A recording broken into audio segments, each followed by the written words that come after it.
Greetings. Thank you for choosing to study with Unicaf, the leading online higher education provider in Africa. Today, I will be walking you through all the necessary steps that you need to follow to make a payment on the Unisis website with the dLocal payment method. Let's begin. The first step you need to do is log in to your Unisis account.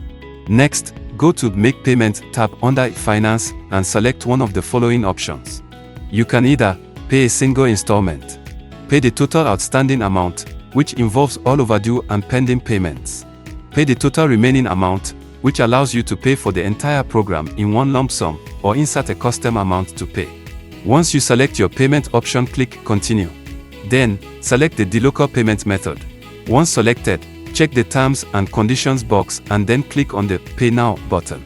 You will then be directed to a page that displays the total amount that you will pay in Nigerian currency. Click the Pay Now button to continue. Next, you will be directed to a page where you are given the option to select your payment method. You may select either card or bank transfer. If you select to pay by card, you will be required to enter your card information in the form and then click the Confirm Payment button. If you select the bank transfer method, select the Continue button.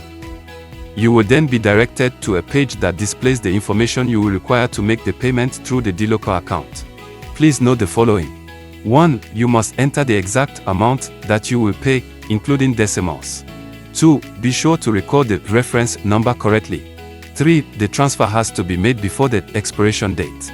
Please note that your transaction will be rejected if any of the previously performed steps are incorrectly followed. Your payment will be processed with a pending status.